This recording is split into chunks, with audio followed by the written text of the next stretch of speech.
welcome back to Dialogue Wheel. I know it's been a while since I've spoken with you. I'm Andy Burkowski from VGS, the radio show turned YouTube channel turned radio show once again. Dialogue Wheel is changing. I originally wanted this segment to be about two individuals fiercely debating topics in the video game industry. I don't think that's now a valuable practice. Now, I want to learn, I want to highlight members of this vast community, and I want you to gain something from the hour experience that you spend with me.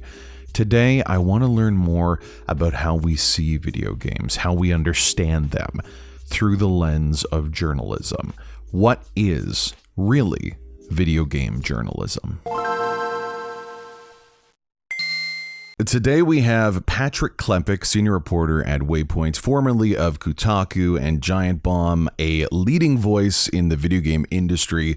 Last time we spoke, it was several years ago, Patrick, and you were kind of in the midst of the Gamergate saga. How was that experience for you? Now looking back, realizing that, you weren't murdered and that didn't happen. How was that experience?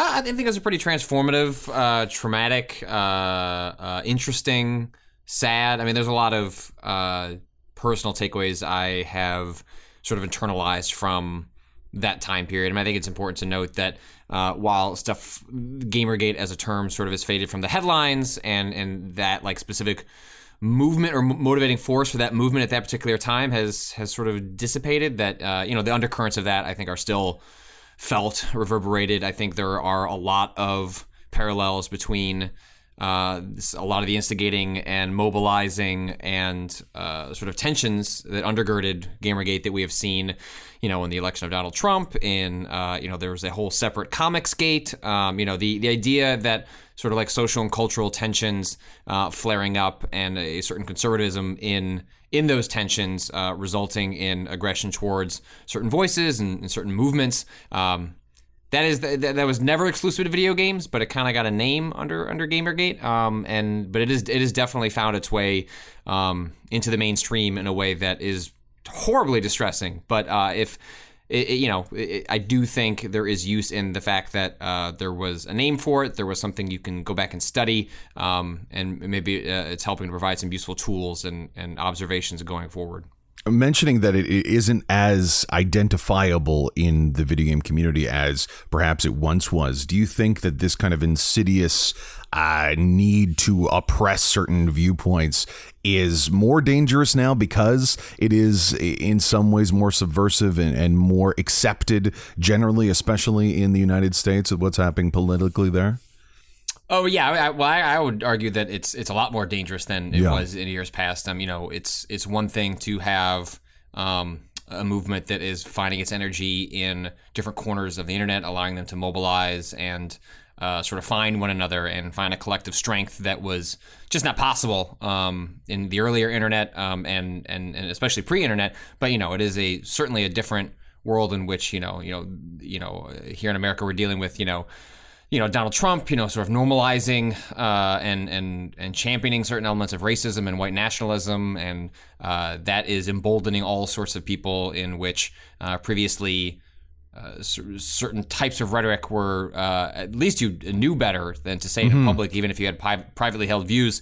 That is now going mainstream in a really distressing way that is finding its way into all sorts of different parts of society. I think if you're struggling to understand what's happening, if you go back and study Gamergate, I think you can see very striking parallels to the tactics, to the strategies, to the proliferation in a way that lots in the video game industry lived through, and now lots of people on a much larger scale are living through as well. Now, I don't want to misidentify your take or your philosophy when it comes to the coverage of video games and talking about this medium that we both care about so much. How would you describe your own philosophy when it comes to what you take from video games? In terms of my own coverage, as someone that has grown up and studied and continued to sort of practice journalism, I think I am, when people think of journalism, they think of maybe the word truth, and I certainly think of that in terms of my own reporting. But I think over the years, what it means to discover the truth has changed. When I was in school, that was very much taught like, hear both sides, you want to present, multiple sides of an argument, and then you're sort of allowing the reader to come away with their own takeaway. And that is just that type of reporting I find to be deeply irresponsible at this point. I think assuming each argument is being made in good faith is not necessarily true. I don't think that was true in the past, but it's even less true now as more and more people have grown to understood how to manipulate that tendency among journalists and reporters to want to assume the other person, the other side, is arguing in good faith. And so I actually think my role is in finding the truth is to sort through stuff like that. Some of that is in illuminating some viewpoints and not others. In other ways, it's making my own voice, thoughts, opinions, takeaways more prevalent in the reporting itself, in which, if I'm going to call something out rather than dance around it, maybe it's just a little easier just to say it like it is. Every reporter has biases. Every reporter has favoritism. Every reporter has sort of a narrative they're trying to weave in a piece. And I have found over the years that maybe it makes more sense to just kind of lay the cards on the table. And if that ends up alienating some folks because they, their takeaway is, well, because you think X, how can I trust you to interpret or report on Y? Well, I'd rather lose that person, but the person that is along the ride with me, who maybe agrees with those or at least finds me to be, credible in what I'm saying, where I'm coming from. How I arrived at the story I reported. And so that's sort of over the years, and especially now at Waypoint, which is certainly the publication in which we have been, I've written politically and about political subjects for all sorts of publications over the years. But Waypoint is the first where, when I came here with my editor-in-chief, Austin Walker, in which Waypoint's principles from the beginning were to not only be politically active, but to a certain degree activist, in which we are going to not just report on things that we think are important, but actually argue for those things. And so it's there are times when I'm doing, what would be very classical reporting, but there are other times where, I'm going, a couple steps beyond that. Where do you see that role of, and I think you put it very succinctly there, of activist reporting with a very clear intention and understanding of the principles that are backing your philosophy with some of the consumerist tendencies of the video game industry? Because it is one that I think perhaps can be very difficult to have that activist philosophy when so many people that consume these products, again, see them just as that, and the people that are making it, the people that are enjoying it. Where is that line for you between treating these things like products and trying to further the ideology you just described? Well, I think part of Waypoint's founding DNA is to just toss out the notion that they are just products. There we go. Now, that doesn't mean that there aren't times where I will write about a game, talk about a game strictly in terms of mechanics and what I find interesting, or whether it's good or bad. Like, there are still sort of that stuff still, comes to bear, is important, is something I'm interested in. But I think as one of the things that changed it, in the Waypoint experiment, a couple of years in, when it started, our conversation was like, well, why even do reviews? Like, we're just not gonna do reviews. Like, we'll write critical essays, we'll write pieces, we'll have takes, but we're just gonna do away with the whole review thing. And then our thought was, well, like, review, like the word review is like really powerful. Like, it draws people to a discussion of a game in a way that is fundamentally different than just writing essay or whatever. Like, the term review just carries an enormous amount of weight amongst people. And it's like, well, what if we try and find our way between those two things, in which just because we're writing a review doesn't mean it can't be. Because, well, let me clarify. So, often there's sort of two sort of waves of criticism for a game. There was like the day of or just before a game is out, in which the criticism is largely focused usually on the like, is it good, is it bad, how good is it, how bad is it? And then in the weeks after, you start getting the much more critical dives, the much more introspective pieces, the ones that are much more personal, that fall in line with more what we would call like gaming criticism, as opposed to just kind of calling balls and strikes of whether a game is good or bad or has a bad frame rate and things like that. And one of the things that and we are not alone in this. This is something that's happening in all sorts of publications. Was like, well, why don't we just try and push push that thing that happens a couple of weeks out and push that into the reviews itself. And so that was something where we try and consider the political ramifications around a game's development, whether it's what is it trying to say in its story and its characters and its world building, to like Red Dead Redemption, in which we didn't run a traditional review on that because we didn't get the game early enough to spend the time to do something like that. We've written about it since, but all of our coverage of that game has been informed by the reporting done about the labor conditions on which that game was built. It doesn't mean you can't appreciate the game, doesn't mean you can't find things to like about the game, but the idea that once the genie's out of the bottle, once those conditions are what they are, the idea that you could play the game, talk about the game, criticize the game without having that inform your viewpoint, we just kind of make that the baseline at Waypoint. Like that is our idea. It's like we'll just think about them in that from that angle from day one and see where that takes us. And building a coalition of readers around that, right? So at previous publications where I've worked, sometimes when we've leaned in, or I leaned in, or other writers leaned into some of the more political angles, the response you would get from readers was like, well, this isn't really what I came here for. And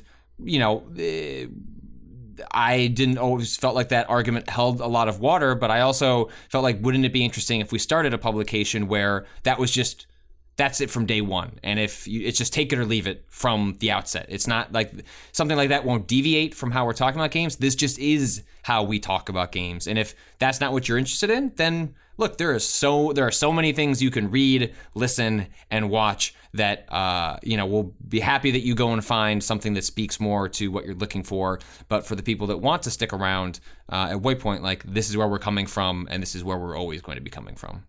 Why do you think there is such a, if not large, but loud segment of the gaming public that have such an issue with the distinctions you just laid out, especially when it comes to a game like Red Dead Redemption 2, where, like you just said, all of your coverage has to keep in mind the conditions that led to the experience that we're having. But there seems to be a very loud, again, if not populist consensus that that sort of connection has no place in the coverage of video games. If you had to try to understand, and I imagine there's been some attempt on your part to try to get why this is such a stopping point for so many people, seemingly, why do you think that is?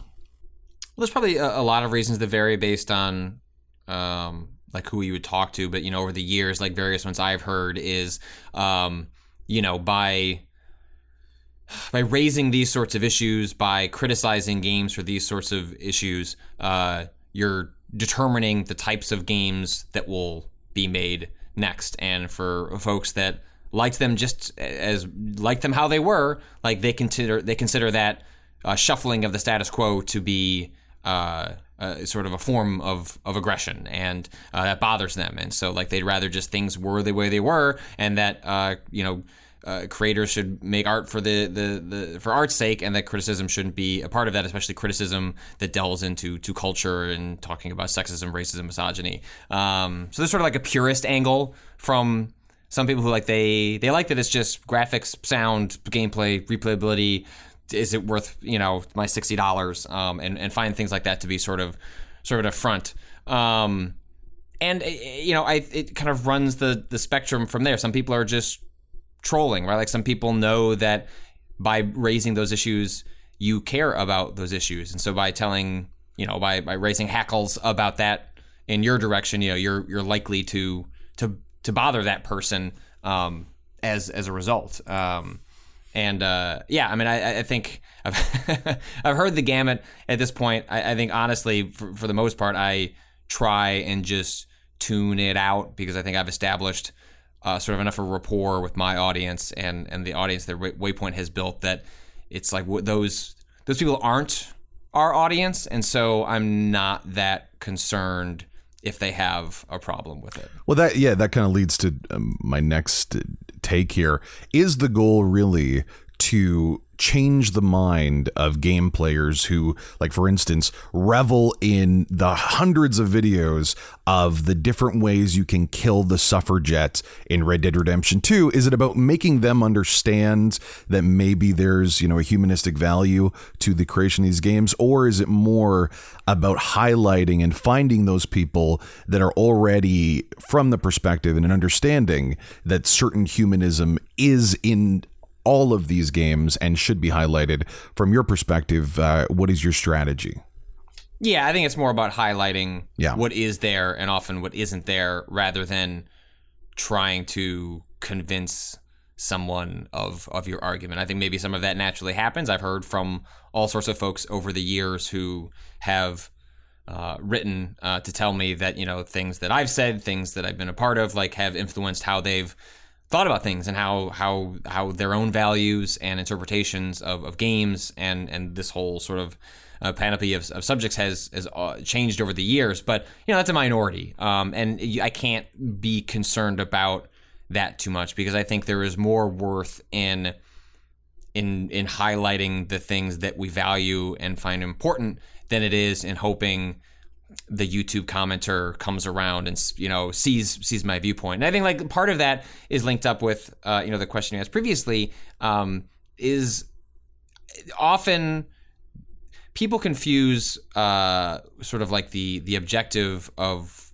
criticism, or that the impact of criticism is saying that you are wrong for feeling differently, or that if let's say you accuse a game or claim a game has racist or sexist elements, if you like that thing, you by proxy are then racist and sexist. I think there is a based on the reaction I've seen over the years, there is a non-insignificant amount of people who take criticism from those angles that way, and that by criticizing the thing they enjoy, especially when it seems like it may reflect on their own personal values, especially when that seems like to them it is in contrast with their own viewpoints, that is seen as an attack. When I don't, I mention this all the time. I'm a huge horror movie buff, and if my enjoyment of those films and the problems those films have were immediately reflective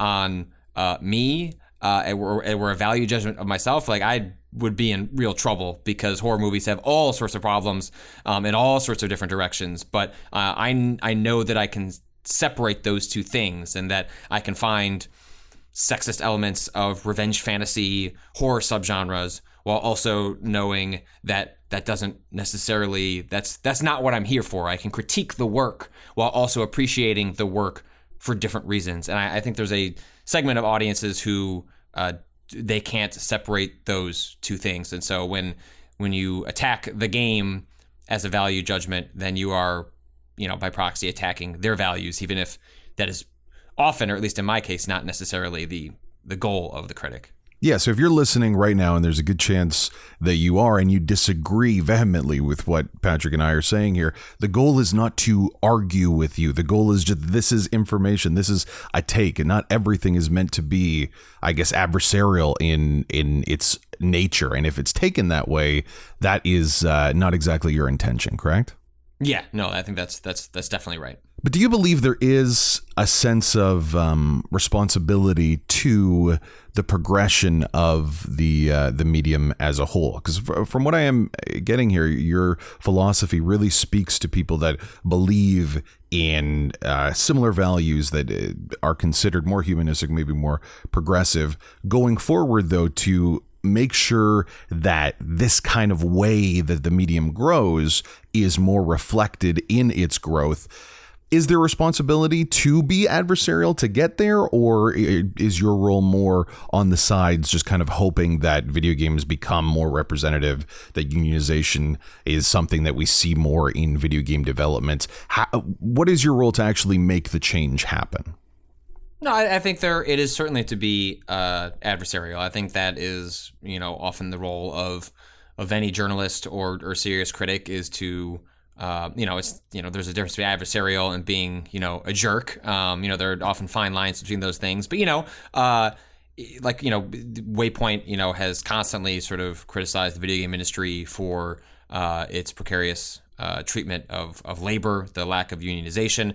One of the things, we ran a piece out of E3 this year in which we, almost every interview that we conducted, we made sure to ask them how they felt about unionization efforts and crunch, and compiled all those questions and put them together in a single sort of list to kind of give like a broad spectrum of like, this goes from, the head of Nintendo, Reggie Fils-Aimé, to like a tiny 2-person developer. And like, here's kind of, what we got out of E3 by asking a wide range of developers these questions. And what was, fascinating was along the way, what companies were ill-prepared to have an answer, what companies wanted to go off the record or said that wasn't, sort of part of the agreement of the interview. And I, my hope is that the fact that some folks weren't prepared with some answer, even if it wasn't just some sort of stock answer that didn't actually amount to anything, the lack of a stock answer means that in the preparation for those interviews, it never came up.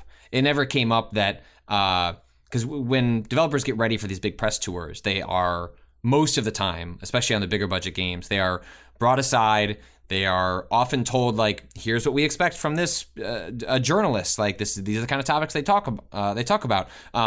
These are the kind of questions you should be ready to hear about. And then so you kind of have like stock answers that you can riff on, so you don't get surprised or stumble over your words. And the fact that there were so many companies that were not even prepared for a labor or unionization question struck us as odd and interesting. And so I think I've said this before, where I will take it as a compliment when we do that story next year, that we get stock, boring answers that are rehearsed, because at the very least, we have forced them to spend the time thinking about it behind the scenes to come up with an answer. Now, that doesn't change labor conditions, but you got to start somewhere. You got to start, pressing from the angles of power that you have. And so, yeah, I mean, that's like a long way of sort of spelling out that I think it is our role to be adversarial, but that can mean all sorts of different things, right? That can mean Jason Schreier at Kotaku writing a lengthy piece about the labor conditions at Rockstar Games. Like, that is adversarial in the sense that it's not the story that Rockstar wants to tell about their, billion-dollar video game launch, but it is an important story to be told in the larger tapestry of what it means to make, consume, and appreciate video games as a medium. And so it's adversarial, but it is in pursuit of, this larger truth about how we understand and appreciate the medium. The one thing I really don't understand is the blowback from so many. Again, it could be just noise versus actual representation, but it seems like there's a lot of people that play games that very loudly don't want to hear about the unionization side. And it seems like even if you are a neocon, the idea of subverting through journalism major corporations would seem at least a little bit compelling. Again, advocacy for the ones that are not listening to you. Why do you think this is such an issue that is a sticking point for so many, again, people or very loud people that play video games? Well, there are all sorts of strange contradictions amongst audiences like that. Like, for example, in 2018, 2017, like the drumbeat over loot boxes and how this is gambling and how this is exploiting video game fans, and like, this is terrible. The FTC needs to look into it. Like, other countries, every time there's a different country saying they're going to investigate whether loot boxes are gambling, like, it shoots to the top of Reddit and all other sort of social platforms. Is like, yes, like, for the player. But when it comes to like unionization and labor conditions, I hate, like, maybe that's, maybe they're just doing their best. Like, maybe that's just a step too far. And I think that is often less argued in bad faith as much as it's a sort of a natural tendency toward like a you-centric philosophy, which is that, the artist working 90 hours for 6 months straight, I mean, that doesn't affect you. I mean, it does. I mean, it should. You should have empathy for that person. Like, it should affect you. They don't know my struggles. They don't know the hard job that I have. Yeah. Right. Whereas, like, they make video games. Yeah. Mm-hmm. Yeah. And, like, whereas loot box is like a very personal, like, that is you versus the corporation. And especially, when you've got big companies like EA, who, for years and years and years was voted like the worst company in America over companies like ExxonMobil. Like, it goes to show, like, the moment that we are like putting on this pedestal of evil, a video game company that I'm sure has, committed wrongs and has problems, but like versus like a multinational like oil baron. Yeah. I don't think there's suicide nets at EA. Like, I don't think they have suicide nets at last check.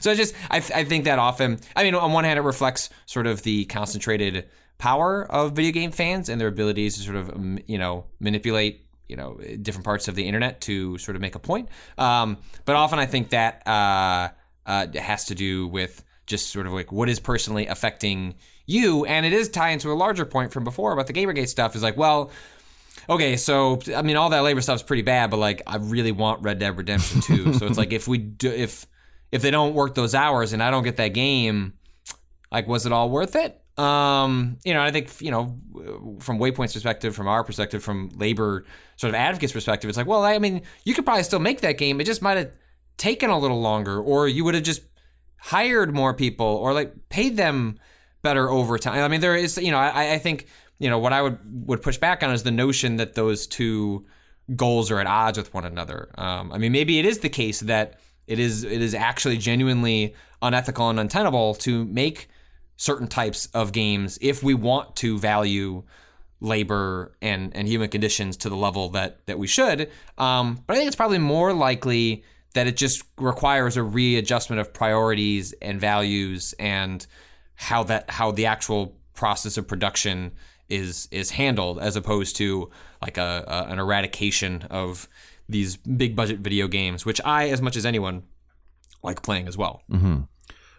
I talked a lot about the unionization side of the development of video games. I think the other side of that coin that can be unfortunately very divisive for people that enjoy games is the idea of representation of the sort of characters that are on screen and the sort of people that are building those characters for games. For you personally, why is that something that you have advocated for and is important to you for when you play a game, that there are kind of different stories and different people telling those stories?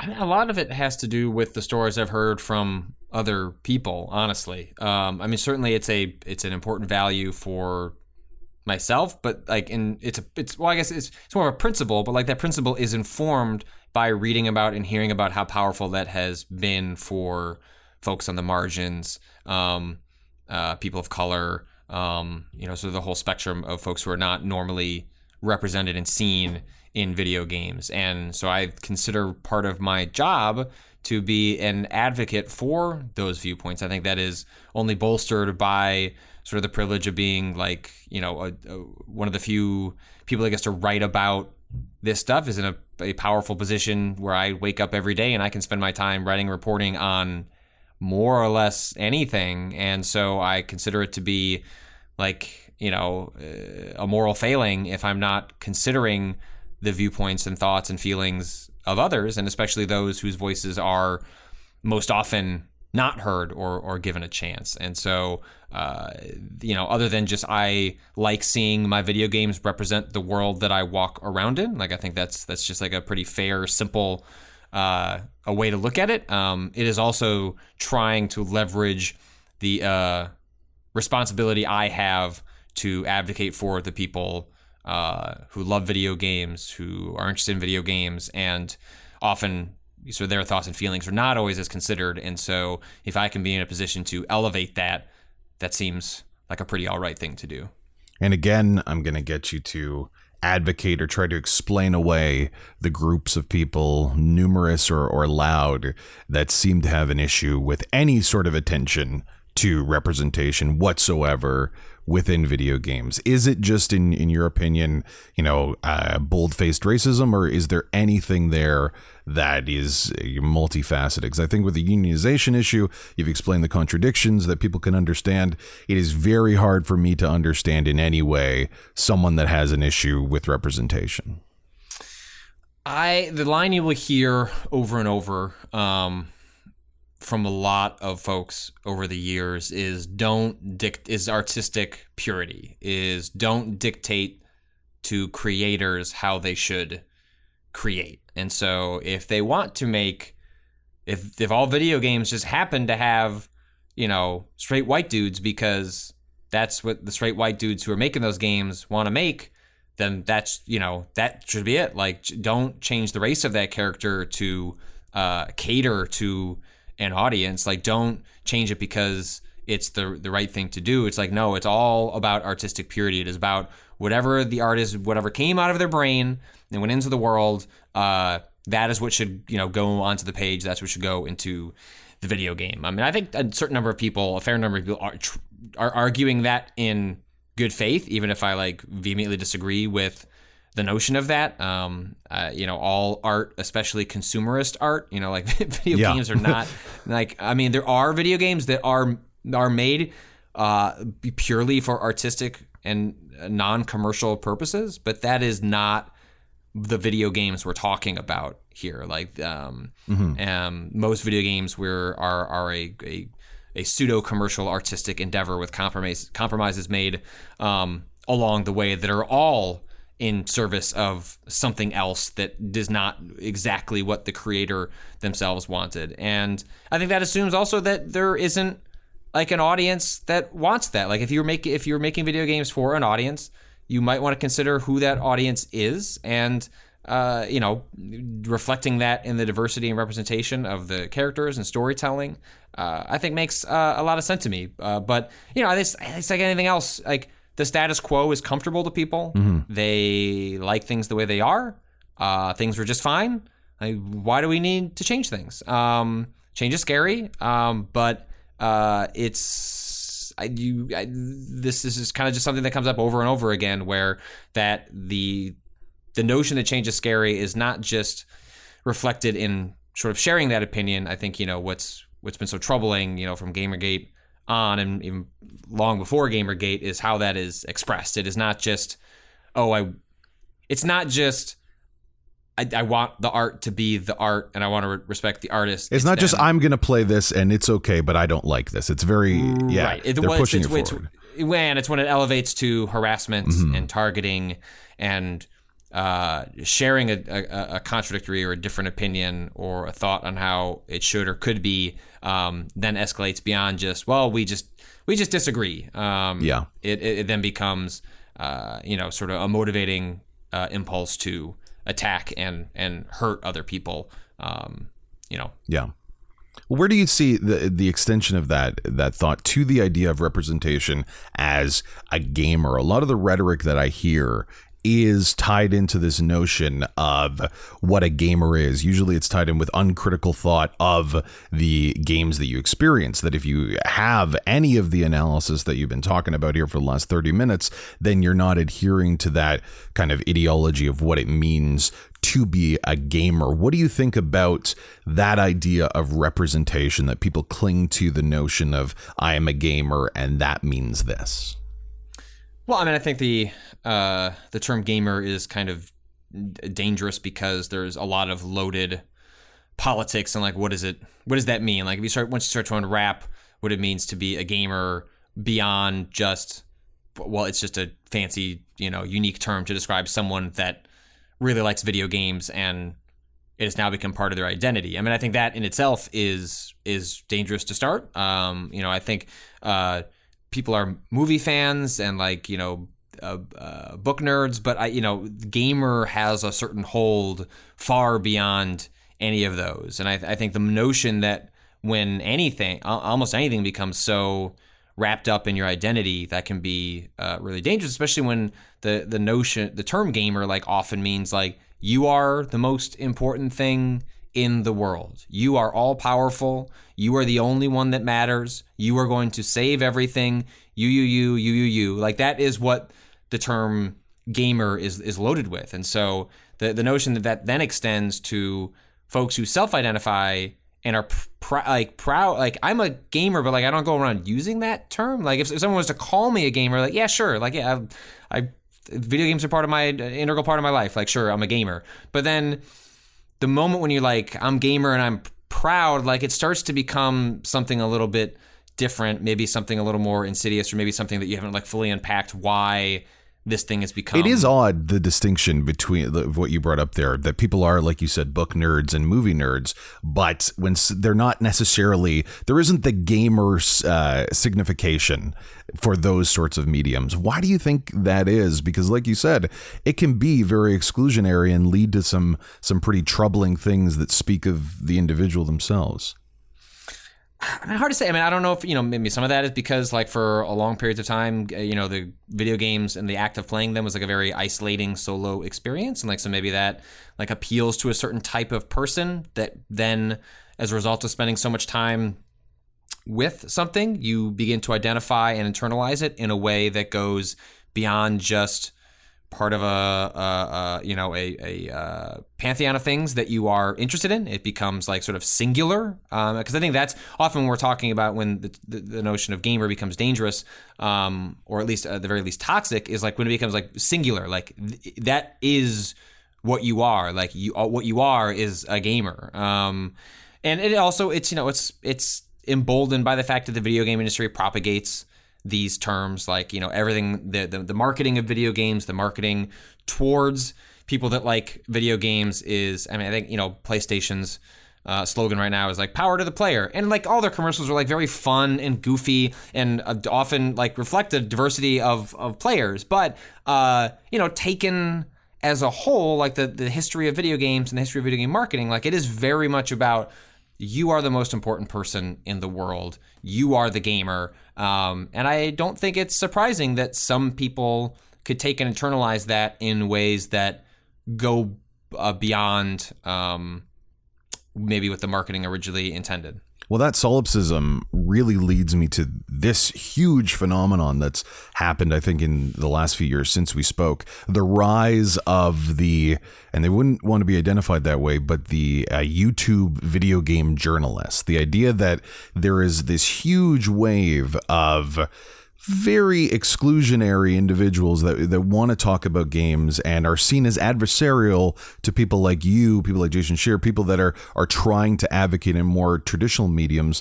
What is your take on kind of that rise of this new way that we talk about video games? Well, like on a larger level, like I'm excited by the notion of new people coming in and having new ideas. I've flirted and played around with ways of doing reporting in video form on sort of my own personal YouTube channel, just because I don't know how to do anything else. And so if I want to be doing this in like 10, 15 years, if all the money is in video for some reason, then I should be thinking about where the audience is. If I'm trying to criticize you-centric philosophies, then if the audience is going somewhere else, then maybe I should think about where that audience is going and how I can integrate my work into different formats and mediums. I started as someone that did mostly written work. I have gotten into a lot of podcasting, and then I also do sorts of video stuff. So my career has taken me in different directions as sort of the expressiveness of criticism and commentary and reporting has morphed out into other directions as well. It sounds like you maybe more are touching on sort of the undercurrent of sort of like pushing back on. I think a little bit what you're talking about is not dissimilar to sort of the general kind of media changes that are happening. I just found that it's very interesting that it's happening and maybe happened first in some ways within the video game realm and extended to the distrust of just general media representation politically, scientifically. And I think there is a large percentage of people that are introduced and get their information from some kind of bad faith individuals that are working and representing themselves as an alternative to someone like you. Yeah, I mean, part of this is a critique of sort of YouTube's monetization model and how they prioritize things. Like negative things, hate is better for clicks. I mean, it's better for clicks in general, but like especially on YouTube. Excuse me. It is better to be against something than for something. You're going to get a lot more attention grinding against something than you are celebrating something. It's not universally true, but it's like almost universally true, to the point that I'm not surprised that there is a whole cottage industry trying to do takedowns and criticisms and just generally pushing back.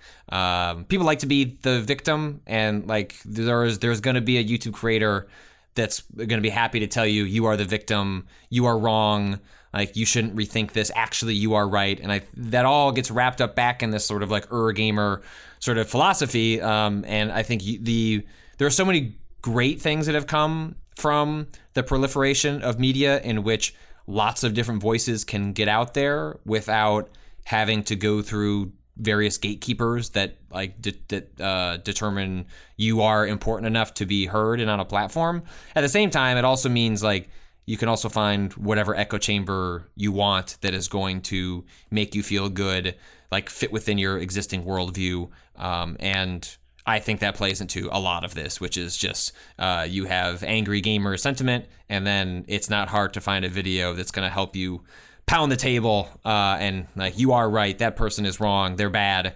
And then, thousands of comments that all fit in the same direction. And that doesn't, considering the work that you do and how important this is to you, that movement, does that worry you at all? I mean, as to where this is going?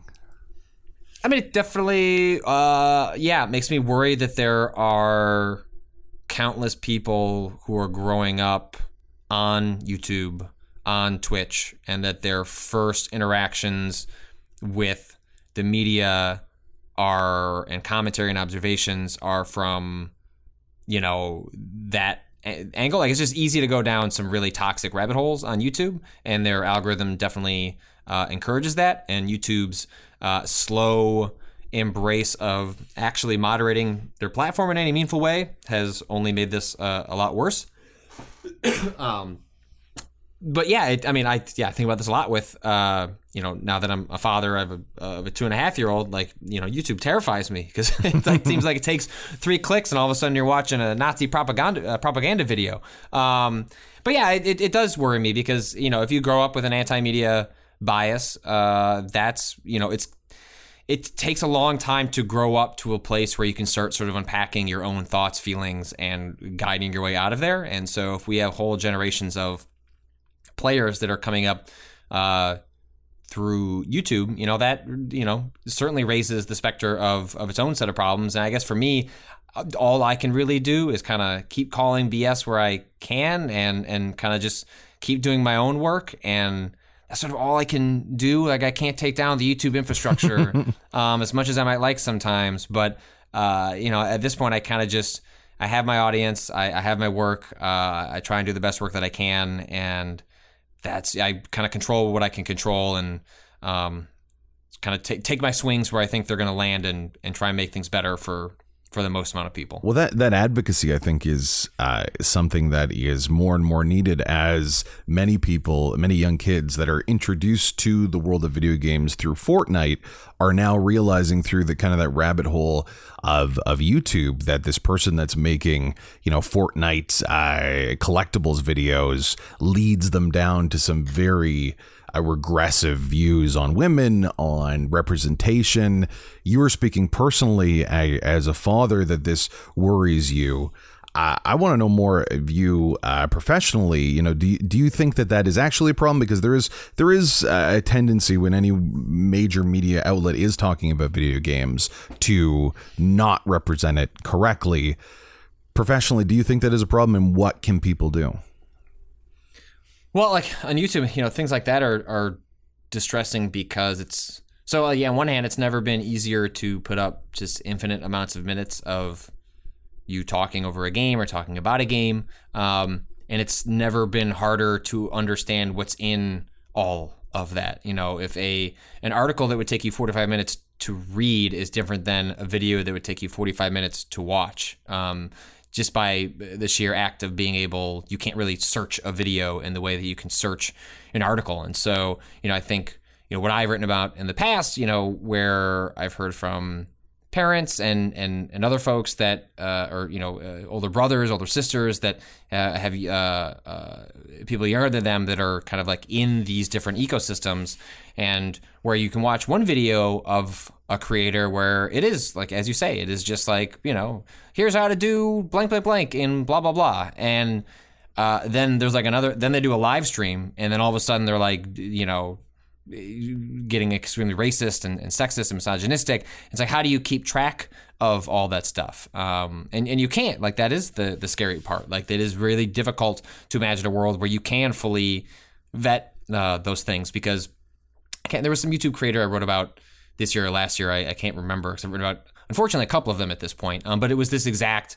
problem where they were extremely funny, and that's what attracted a lot of people to them in the first place. And then all of a sudden it was like some really questionable, weird, racist stuff happening, where it's like, okay, well, can I separate these two things? Like, or does this mean I leave this person behind? What do I think about now? This suddenly throws into question all the different creators that, I'm following, other people are following. It's a really complicated sort of ecosystem that I don't expect to get much easier. If anything, I expect it to get more complicated as it just becomes easier and easier to make more and more content. It is a little bit grim, but I did want to thank you, Patrick, for taking the time to chat with me about your work. And I'm sorry. No. I think it is important. I think things are getting better. Like, I would say that's what I wanted to leave it off with. Like, we last time I spoke with you, it was the grips of Gamergate. We've seen what's happened politically in the United States since then. We've talked a lot about the pushback against representation, the pitfalls of having a more open source system with people no longer behind gatekeepers, but now there's racists possibly behind every corner. How do you be optimistic as you look at this medium and new people are getting into it? Is there any optimism to be found, and how do you cultivate that? Your final message to everyone. Well, I do think things are getting better. It just change happens very slowly over a long period of time. It doesn't happen overnight. It doesn't happen over the course of a year. It happens over the course of decades, generations, and that progress is slow and frustrating. But I take solace, and even in the last 10 years, the fact that more and more places are openly having this discussion, even if it doesn't necessarily lead to the outcome that is desired. The fact that there's been a mainstreaming of talking about racism and sexism, misogyny, labor, unionization, like those words did not come up 10 years ago in newsrooms that I was working in. Now those are regular topics at like any major serious outlet. So like in terms of where like where the discussion has gone, I'm really encouraged by that. And games are getting like far more diverse and interesting. We are seeing, gay characters in video games. We are seeing trans characters in video games. We are seeing black characters in video games, and not just on the margins. They are front and center. That stuff takes time. It takes time for the creators that want to tell those stories to get into the actual ecosystem in order to make them. It takes time for them to become influential and powerful enough to make the decisions that keeps that stuff prioritized and valued. All that stuff takes time. But I mean, even in the Red Dead Redemption sort of labor discussion, I remember when I knew stories were coming out about that, I was taking bets that Rockstar Games would not even respond to it. And instead, they were doing full-fledged interviews with all sorts of outlets discussing how they were trying to do things better, how they disagreed with these parts of the stories, and blah, blah, blah. And it's like, okay, if the most powerful video game company in the world feels like they have to respond to this because it's that important, that's progress. It doesn't stop that artist from working 90 hours. It doesn't stop that programmer from working how many months so that the horse testicles can grow and shrink based on the temperature. Yeah. Even though you will never actually see that meaningfully in the game while you're playing. But it brought them to the table to discuss it. And that is a measure of progress. And I think you have to take solace in the small steps. You have to take solace in the little things that are signs of progress. And then I think it's always important to look back and, well, how were things a year ago, 5 years ago, 10 years ago? I think you'll end up finding that more progress has been made than might seem in the present. Not as much as you would have liked, but if anything, that should just encourage you to, pick up and start climbing the mountain to push the rock up a little bit more. Patrick Klepek, senior reporter at Waypoint, talking today about essentially the state of games and how far we've come and how far we still have to go. Patrick, I'll talk to you again in a couple of years. Thanks for having me. Thank you again.